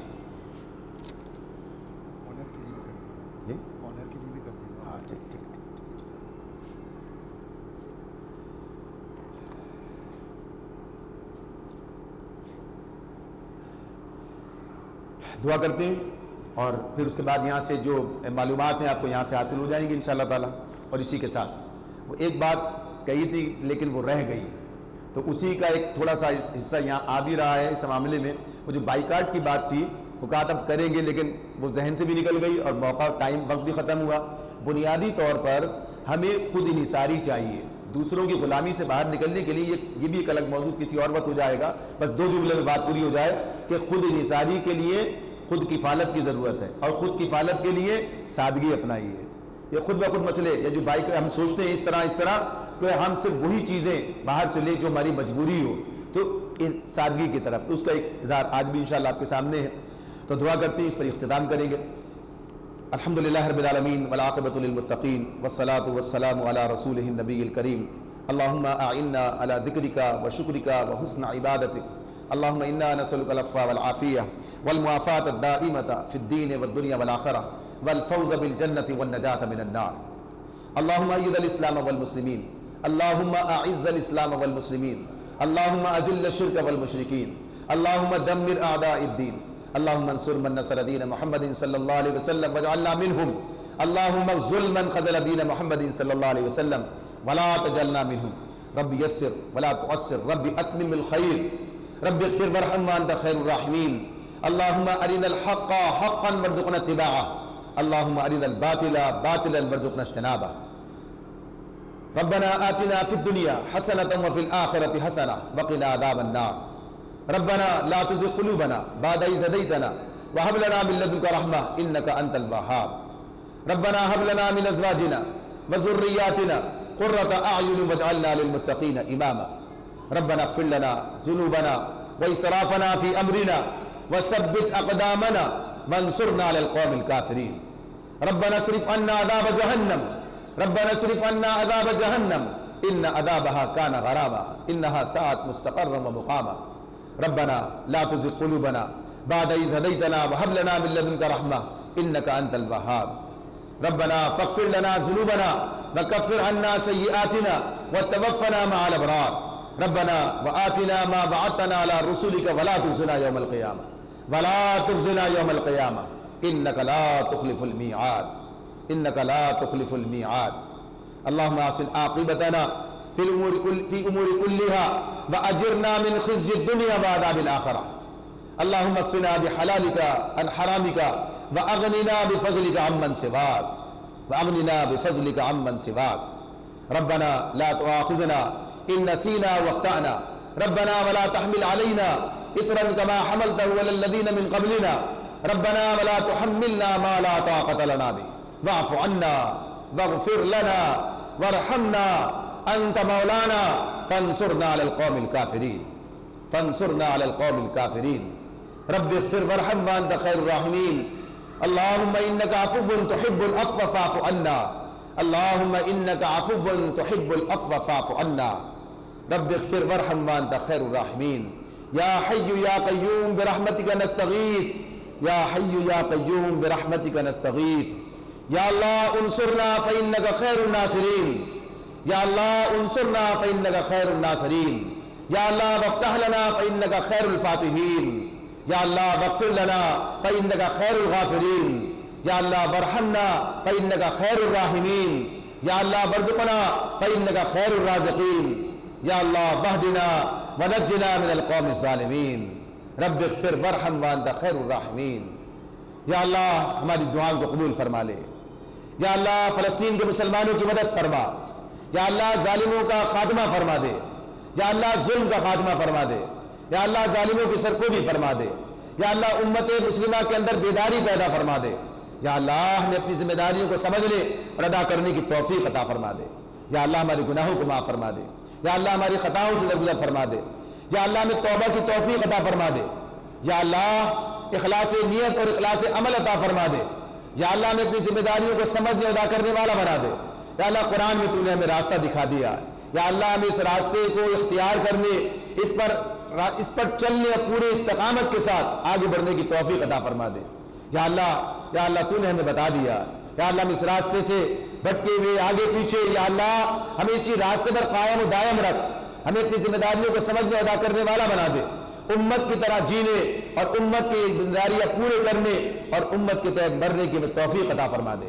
یا اللہ ہم سب پر رحم فرما دے، کرم فرما دے، فضل فرما دے، یا اللہ رحم و کرم فضل فرما دے، یا اللہ اس ملک کی حفاظت فرما، یا اللہ یا اسلام کا نظام عدل قائم فرما دے، یا اللہ ہمیں اس کے لیے جدوجہد کرنے والا بنا دے، یا اللہ ہمارے اندر آپس میں اتحاد و اتفاق پیدا فرما دے، یا اللہ دین کی بنیاد پر ہم سب کو مجتمع کر دے، یا اللہ حقیقی دین صحیح طور پر اپنی زندگیوں میں ہمیں قائم و نافذ کرنے کی کوششیں کرنے والا بنا دے، اس سرزمین پر اس دین کو قائم کرنے کی جدوجہد کرنے والا بنا دے، یا اللہ ہمیں اجتماعی طور پر جیسے کہ تو نے اپنے رسول کے ذریعے میں بتا دیا اجتماعی زندگی بسر کرنے کی توفیق عطا فرما دے، اس کے تقاضے پورے کرنے والا بنا دے، یا اللہ دنیا اور آخرت کی تمام بھلائیاں ہمیں عطا فرما دے، یا اللہ رحم و کرم بخشش اور عافیت کا معاملہ فرما دے، یا اللہ رحم و کرم بخشش اور عافیت کا معاملہ فرما دے، یا اللہ پورے مہینے ہم یہاں بیٹھے ہیں، یا اللہ صرف تیری رضا ہمارے پیش نظر ہے، یا اللہ تو ہم سے راضی ہو جا، یا اللہ ہم تجھے راضی کرنا چاہتے ہیں، یا اللہ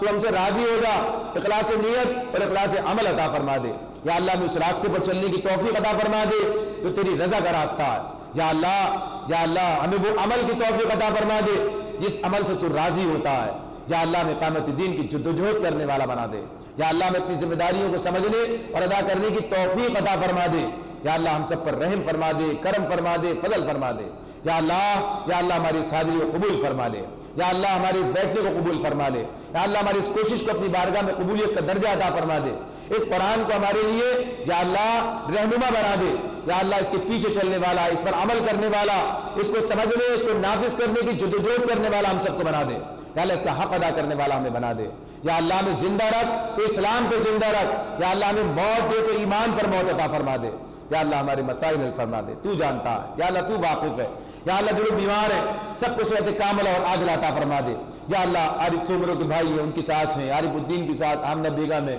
عاصم بخش ان کی والدہ ہیں، مسعود رانا کی پھوپھو ہیں، محمد جمیل صاحب وہ بیمار ہیں، کمال احمد صاحب ہیں، ان کی بھی وہ بیمار ہیں، فہد شہزاد صاحب خود بھی ہیں، ان کی پھوپھی ساس وہ سب ہیں، ان کے لیے تہمینہ ہے، یا اللہ ان سب کو صحت کاملہ اور عاجلہ عطا فرما دے، عاشقین صاحب بیمار رہے سارا مہینہ انہیں صحت عطا فرما دے، بلال صاحب کی اہلیہ انہیں صحت عطا فرما دے، مستقیم صاحب کی اہلیہ انہیں صحت عطا فرما دے، فہیم صاحب کی والدہ ہے انہیں صحت عطا فرما دے، اور جتنے لوگ ہیں یا اللہ جن کے نام ہم لیتے نہیں لیتے جو یہاں موجود ہیں، یا اللہ جتنے لوگ اس وقت یہاں موجود ہیں جو بیماریاں ہیں یا اللہ مرد و خواتین سب کے سب کو صحت کاملہ اور عاجلہ کے ساتھ یہاں سے اٹھا دے، یا اللہ کمزوری کو دور فرما دے، یا اللہ توانائی عطا فرما دے، قوت عطا فرما دے، ذوق کو دور فرما دے، صحت کاملہ اور عاجلہ عطا فرما دے، یا اللہ سب پر رحم فرما دے، کرم فرما دے، فضل فرما دے، یا اللہ جو تیرے پاس پہنچ گئے ہیں یا اللہ سب کی مغفرت فرما دے، یا اللہ ہمارے والدین کی مغفرت فرما، ہمارے والدین کی مغفرت فرما، یا اللہ ہم سب کی مغفرت کا فیصلہ فرما دے،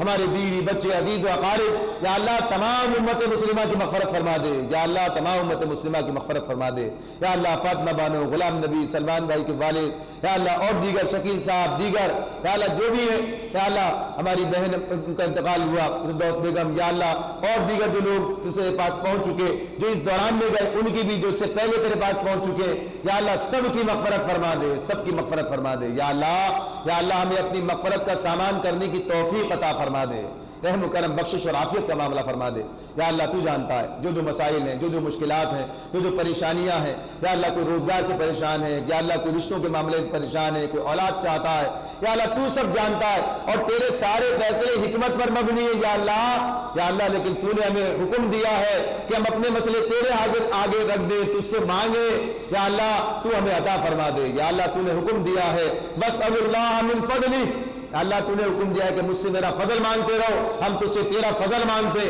اپنا فضل ہمیں عطا فرما دے یا اللہ ہم پر فضل فرما دے سب کے سارے مسئلے حل فرما دے ساری پریشانیوں کو دور فرما دے جو مشکلات ہیں ان سے نجات عطا فرما دے جو ذہنی جسمانی روحانی یا اللہ نفسیاتی جتنی بیماریاں ہیں یا اللہ اخلاقی سب بیماریوں سے نجات عطا فرما دے سب کو صحت کاملہ اور عاجلہ عطا فرما دے ساری مشکلات پریشانیاں مصائب امراض سب کا خاتمہ فرما دے یا اللہ رحم و کرم بخشش اور عافیت کا معاملہ فرما دے یا اللہ جتنے بیمار ہیں سب کو عطا فرما عبد الواحد صاحب بیمار ہیں یا اللہ یہ ان کے ذریعے سے یہ سلسلہ شروع ہوا یہ جگہ ہم جا بیٹھے ان کے تعاون سے یا اللہ یہ سلسلہ جاری ہے سالہ سال سے یا اللہ تو جانتا ہے یا اللہ ان کے اس کا بہترین عطا فرما دے ان کے بچے جو آج بھی اس کام میں ہمارے ساتھ شریک ہیں یہ سارے لوگ جو منتظمین ہیں چاہے وہ ہمارے کارکن ہیں یا اللہ اس حال کے ملازمین ہیں دیگر لوگ ہیں اس کے مالک ہیں یا اللہ جس طرح جس نے تعاون ان کیا تو جانتا ہے سب تیرے لیے سب تیری رضا کے لیے کوئی مفاد نہیں ہے کوئی دنیاوی یا اللہ کوئی آرزو نہیں ہے ان سب کی یہ سب تیری رضا چاہتے ہیں یہ تجھ سے مغفرت مانگتے ہیں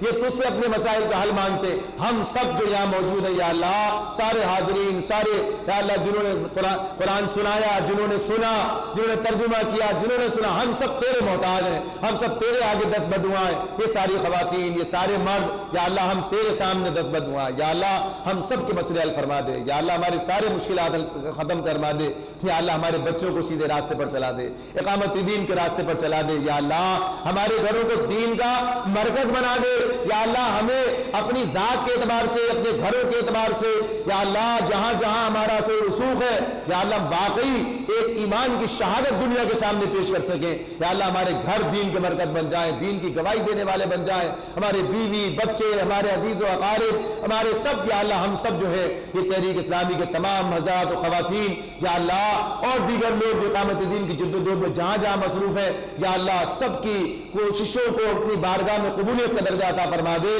اور ہم سب کو دین کا ایک بہترین ایک شہادت دینے والا بنا دے اور یا اللہ تو ہمیں اس بارگاہ میں اپنی اس حوالے سے قبول فرما لے یا اللہ دنیا میں جہاں جہاں تیرے دین کی اقامت کی جدوجہد جاری ہے یا اللہ سب کی کوششوں کو قبول فرما لے یا اللہ اپنی بارگاہ میں اسے قبولیت کا درجہ عطا فرما کامیابی سے ہمکنار فرما دے ہم سب کی بھی اس کے اندر شامل فرما لے ہم سب کو بھی اس کے اندر شامل فرما لے یا اللہ تو جانتا ہے دنیا اور آخرت کی تمام بھلائی ہم تجھ سے طلب کرتے ہیں تجھ سے مانگتے ہیں یا اللہ ہماری کمزوریاں ہیں ہماری خامیاں ہیں یا اللہ ہمارے گناہ ہیں یا اللہ جو ان دعاؤں کے راستے میں ہم مزاحم ہیں رکاوٹ ہے لیکن تو یا اللہ تو جو چاہے کر ڈالنے والا ہے یا اللہ تو اس مزاحمت کو دور کر دے ہمیں توبہ کی توفیق دے دے یا اللہ اور ہمارے گناہوں کو معاف فرما دے اور ہماری دعاؤں کو قبولیت کا درجہ عطا فرما دے ہم سب پر رحم فرما دے اس امت پر رحم فرما دے یا اللہ اس ملک پر رحم فرما دے یا اللہ ہم سب پر رحم فرما دے یہ ملک ہم نے تجھ سے وعدہ کر کے حاصل کیا تھا یا اللہ ہمیں وعدہ خلافی سے بچا لے یا اللہ ہمیں وعدے کو وفا کرنے والا بنا دے یا اللہ ہمیں تمام اخلاقی خرابیوں سے دور کر دے اس ملک کو واقعی یا اللہ اسلام کا مرکز بنا دے اسلام کا گہوارہ بنا دے اور یہ پوری دنیا کے اندر یا اللہ اسلام کی سرفرازی اور اس کو آگے لے کر چلنے والا مرکز قرار پا جائے یا اللہ ہم سب پر رحم فرما دے یا اللہ یہ ہمیں جانتے ہیں ہمیں معلوم ہے ہماری ذمہ داری کیا ہے یا اللہ ہم تو داعی اللہ تو نے ہمیں بنایا یہ پوری دنیا مدعو ہے یا اللہ ہم اس دنیا تک پہنچنے اور اس کو اس دعوت کو دینے والے بن جائیں اس اعتبار سے کہ ہم واقعی اس دین کا ایک صحیح نمونہ دنیا کے سامنے پیش کر سکیں یا اللہ ہمیں رسوائی سے بچا لینا یا اللہ یہ دنیا آج کفر و شرک میں ظلم کے اندر ڈوبی ہوئی ہے یا اللہ ہماری کوتاہیاں یا اللہ ہمیں جو کام کرنے تھے نہیں کر پائے یا اللہ اس کو دین کی طرف راغب کر دے یا اللہ خود یا اللہ دین کا بول بالا کر دے ہمیں داعی اللہ کی حیثیت سے اپنی ذمہ داریوں کو پورا کرنے کی توفیق عطا فرما دے یا اللہ ہمارے تمام مرحومین کی مغفرت فرما دے ہمارے تمام بیماروں کو صحت کاملہ اور عاجلہ عطا فرما دے یا اللہ اس کام میں دامے درمے قدم سخن جہاں جہاں جہاں جتنے لوگ سب حصے دار ہیں سب کو یا اللہ اس کا بہترین اجر عطا فرما دے. تو جانتا ہے, تو سب سے واقف ہے, تو ہماری نیتوں سے واقف ہے, تو ہمارے اندر اخلاص پیدا فرما دے یا اللہ. دکھاوے سے بچا لے, ریاکاری سے بچا لے, تمام یا اللہ بد اخلاقیاں جو سب سے ہم سب کو محفوظ فرما دے. نبی کرم صلی اللہ علیہ وسلم کی کامل اتباع کی توفیق عطا فرما دے. یہ بہترین اسوہ حسنہ یا اللہ یہ تو نے ہمارے سامنے رکھ دیا, یہ قرآن کی صورت میں, نبی صلی اللہ علیہ وسلم کی سیرت کی صورت میں, کہ آپ یا اللہ وہ جو جیتے جاگتے قرآن کا نمونہ ہے یا اللہ ہمیں اس کی پیروی کرنے والا بنا دے, اس کے مطابق زندگی بسر کرنے کی توفیق عطا فرما دے. یا اللہ ہم تیرے محتاج ہیں, یا اللہ ہم تیرے بندے ہیں, ہم تیرے حضور حاضر ہیں, ہم اپنی تمام کمزوریوں کا اعتراف کرتے, ہماری کمزوریوں کو دور فرما دے, ہمیں دنیا اور آخرت کے اندر سرخوری عطا فرما دے, سرفرازی عطا فرما دے. یہ جو کچھ ظلم ہمارے ارد گرد ہے, ہمارے درمیان ہے, جو ہماری ذات سے یا اللہ اس سب کا خاتمہ فرما دے اور اس ظلم کو مٹانے اور اس کی جگہ اسلام کا نظام عدل قائم کرنے, مظلوموں کی یا اللہ ان کے لیے ان کی آواز بننے اور ان کے ساتھ ظلم کے خاتمے کے لیے یا اللہ ہمیں کوششیں کرنے والا بنا دے اور اپنی بارگاہ میں ان کوششوں کو قبول فرما لے. یا اللہ اس رمضان المبارک کا مہینہ تو نے عطا فرمایا ہے, جو عبادات ہیں یا اللہ قبول فرما. یا اللہ یہ لیلۃ القدر یہ طاق راتوں میں سے ایک رات ہے, یا اللہ یہ تمام اس کی جو برکتیں یا اللہ وہ ہم سب کو عطا فرما دے. یا اللہ رمضان کی برکتیں, لیلۃ القدر کی برکتیں, عبادات کی برکتیں یا اللہ ہم محتاج ہیں, ہم تجھ سے مانگ رہے ہیں. یا اللہ تو ہمیں عطا فرما دے, ہمارے دلوں کے اندر یا اللہ ایمان سے منور فرما دے, ہمارے دلوں کو ایمان سے مزین فرما دے, کفر و شرک اور فسق سے ہمیں بیزاری عطا فرما دے, ہمیں ان سب سے دور رکھ یا اللہ اپنی رضا کے راستے پر ہمیں چلنے کی توفیق عطا فرما دے. اللہم انا نسألک العفو والعافیہ والمعافاة الدائمة فی الدین والدنیا والآخرہ والفوز بالجنة والنجاة من النار. دنیا اور آخرت کی بھلائی عافیت اس کا تجھ سے سوال کرتے ہیں, جسے عافیت مل گئی یقین اللہ تیری رحمت اس پر ہو گئی, ہم تجھ سے عافیت مانگتے ہیں, ہم سب کو عافیت عطا فرما دے, ہم سب کو عافیت عطا فرما دے, دنیا اور آخرت کی آپ میں عافیت عطا فرما دے, ہمیں اپنی ذمہ داریوں کو سمجھنے اور ادا کرنے کی توفیق عطا فرما دے. یا اللہ جو مانگنا تھا نہیں مانگ سکے وہ بھی عطا فرما دے. کہ یا اللہ تو اپنی جناب سے یا اللہ تو جانتا ہے, ہماری ضرورتوں سے واقف ہے, ہمارے مسائل سے واقف ہے, ہماری مشکلات تیرے سامنے ہم سب تیرے سامنے رکھتے ہیں. یا اللہ دنیا میں آسانی, یا اللہ آخرت میں آسانی, دنیا میں کامیابی, آخرت میں کامیابی, جنت کا فیصلہ یا اللہ ہم سب کے حق میں فرما دے, جو بغیر کسی مشقت کے اللہم حاسبنا حسابا یسیرا, آسان حساب فہمی کے ذریعے سے ہمیں جنت تک پہنچا دے, بلا حساب و کتاب کے جنت میں داخلہ عطا فرما دے, ہم سب پر رحم فرما دے, کرم فرما دے, فضل فرما دے. یا اللہ رحم و کرم, بخشش اور عافیت کا معاملہ فرما دے. ربنا تقبل منا انک انت السمیع العلیم وتب علینا انک انت التواب الرحیم. یا اللہ ہمیشہ اپنے پکارتے رہنے والا اور دعاؤں کے جو آداب اور سب چیزیں اللہ ہمیں اخلاص نیت اور اخلاص عمل کے ساتھ ہماری دعاؤں کو اپنی بارگاہ میں قبول فرما لے. اللہم صلی وسلم علی محمد وعلی آلہ واصحابہ اجمعین, آمین برحمتک یا ارحم الراحمین.